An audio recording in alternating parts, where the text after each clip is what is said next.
Hi అండి, welcome back to my channel Manjula Rayachoti. ఈ సీజన్లో ఆవకాయ పికిల్ అయితే పెట్టేశామండి. ఇది చాలా బాగా వచ్చింది. ఇవి ఊరగాయ మామిడికాయలే అండి. నేను చిన్న ముక్కలతో చేశాను, చాలా బాగుంది.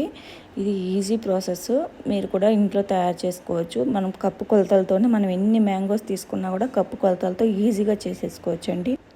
ఇవి ఊరగాయ మామిడికాయలండి. ఇవి నైట్ అంతా నేను వాటర్లో నానబెట్టి మార్నింగ్ బాగా తడి లేకుండా తుడిచి పెట్టుకున్నాను.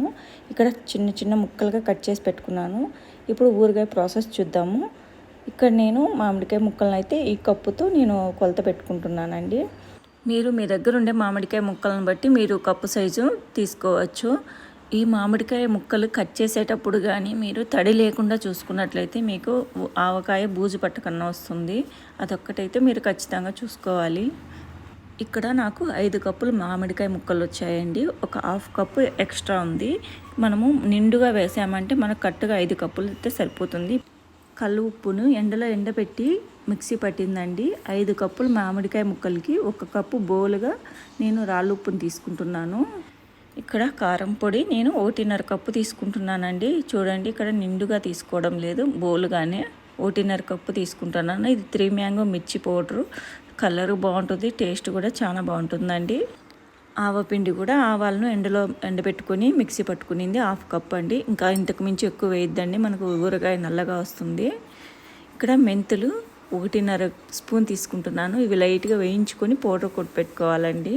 ఇది 1.5 స్పూన్ మెంతి పౌడరు. ఇందులో 2 స్పూన్స్ ఇంగు కూడా వేసుకుందామండి. ఇంగు చాలా మంచి టేస్ట్ ఇస్తుంది. అలాగే పసుపు కూడా 1.5 స్పూను పసుపు కూడా వేసుకుందాము. ఇవన్నీ కలిసేలాగా ఒకసారి కలుపుకొని పక్కన పెట్టుకుందామండి. మీరైతే వీడియోని ఎక్కడ స్కిప్ చేయకుండా చూడండి, అప్పుడే మీకు ఆవకాయ ఎలా పెట్టుకోవాలో మీకు అర్థమవుతుంది.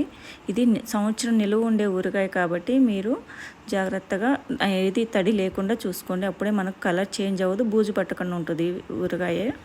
ఇక్కడ నేను పోపు కోసం వేరుశనగ నూనె తీసుకుంటున్నానండి. 5 కప్పులు మామిడికాయ ముక్కలకి 2.5 కప్పు వేరుశనగ నూనె తీసుకుంటున్నాను. పికిల్కి వేరుశనగ నూనె చాలా బాగుంటుంది. ఈ ఆయిల్ని బాగా వేడి చేయాలండి.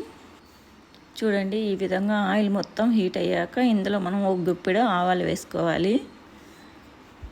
ఇలా ఆవాలు వేస్తూనే చిటపటలాడాలి. ఆ విధంగా ఆయిల్ హీట్ అయ్యాక మనం ఆవాలు వేసుకోవాలండి. ఆవాలు కూడా వేగాయి. ఇందులో మనం 1 కప్పు వెల్లుల్లి కూడా వేసుకోవాలి. ఈ వెల్లుల్లిపాయలు సగం పొట్టు తీసినవండి. ఇవి మనం బాగా వేయించుకోవాలి. మనము ఇలా వేగేటప్పుడు మనకు వెల్లుల్లి పైకి అంతా తేలిపోయేదాకా వేయించుకోవాలి. చూడండి, ఇక్కడ మనకు వెల్లుల్లి పైకి తేలుతూ వస్తుంది. ఈ విధంగా వెల్లుల్లిని అయితే మనము కొంచెం లైట్ బ్రౌన్ కలర్ చేంజ్ అయ్యే వరకు వేయించుకోవాలి. ఇప్పుడు ఇందులో మనము 1 కప్పు ఎండుమిర్చిని కూడా వేసుకోవాలండి.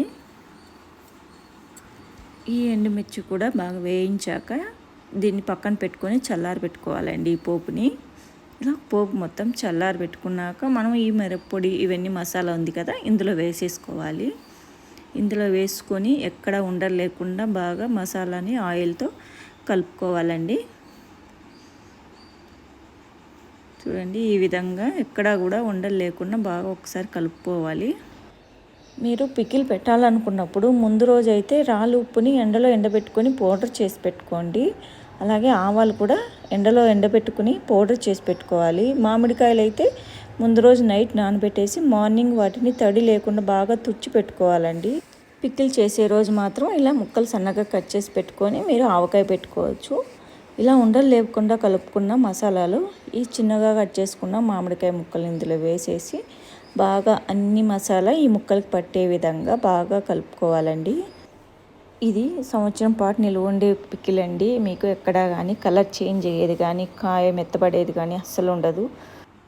సేమ్ ప్రాసెస్లోనే మీరు కూడా ఈ పికిల్ని పెట్టి చూడండి, మీకు చాలా బాగా వస్తుంది. నేను నమ్మకంగా చెప్తున్నాను. ఇది ఈజీ ప్రాసెస్, మనకు కప్పు కొలతలతో కాబట్టి మనము ఎంత ముక్కలున్నా కూడా మనం కప్పులతో ఈజీగా పెట్టుకోవచ్చు. తప్పకుండా ట్రై చేయండి, చాలా బాగా వస్తుంది. ఇక్కడ మీకు కలుపుతుంటే ఆయిల్ తక్కువ అని మీకు అనిపించవచ్చు, కానీ మనం 3 డేస్ తర్వాత చూసామంటే ఆయిల్ వీటి పైన ఫుల్గా వచ్చేస్తుందండి. ఇప్పుడైతే దీన్ని మనము ఒక బాక్స్లో తీసి పెట్టుకుందాము. ఈ బాక్స్లో మనం పెట్టుకున్నాక 3 డేస్ మనం కదపకుండా అలానే ఒకే చోట పెట్టేయాలండి. అప్పుడు మనకు ఆయిల్ అంతా పైకి తేలుతుంది. ఇలా మొత్తం ఒక కంటైనర్లో తీసి పెట్టేసుకోవాలి. 3 days మనం పక్కన పెట్టేద్దామండి, కదపకుండా. ఇలా మొత్తం ప్రెస్ చేసి పెట్టేసేయండి. మీరు ఛానల్ ఫస్ట్ టైం చూస్తున్నట్లయితే ఛానల్ను సబ్స్క్రైబ్ చేసుకోండి. అప్పుడే మీకు నేను పెట్టే ప్రతి ఒక్క వీడియో మీకు నోటిఫికేషన్ వస్తుంది. ఇప్పుడు చూడండి, ఈ ఊరగాయని ఇలా మొత్తం సెట్ చేసుకొని మూత పెట్టుకోవాలి. ఇది 3 days వరకు మనం ఎక్కడ కదపకుండా ఉండే ప్లేస్లో పెట్టుకోవాలండి. అప్పుడే మనకు దీనిపైన ఆయిల్ కూడా మనకు బాగా ఫామ్ అవుతుంది. చూడండి, 3 days తర్వాత మనకు ఆయిల్ అనేది పైకి ఎలా వచ్చిందో. మనం వేసుకున్న కొద్ది ఆయిలే ఎంత పర్ఫెక్ట్గా సరిపోయిందో చూడండి. మీరు మామిడికాయను టెంకతో పెట్టుకున్నా కూడా సేమ్ ప్రాసెస్ అండి. ఇలా పెట్టుకున్నా కూడా ఈ కొలతలతో పెట్టి చూడండి, చాలా పర్ఫెక్ట్గా వస్తుంది. ఇక్కడైతే ఉప్పు కారం అనేది కరెక్ట్గా సరిపోయింది. మీకు ఇన్ కేస్ మీకు ఎక్కువ తక్కువ ఉన్నప్పుడు 3 daysలో ఇలా మొత్తం కలుపుకున్నప్పుడు మీరు అడ్జస్ట్ చేసుకోవచ్చు. మీకు ఈ వీడియో నచ్చిందని అనుకుంటున్నాను. మీకు వీడియో నచ్చినట్లయితే లైక్ చేయండి, షేర్ చేయండి. Thanks for watching.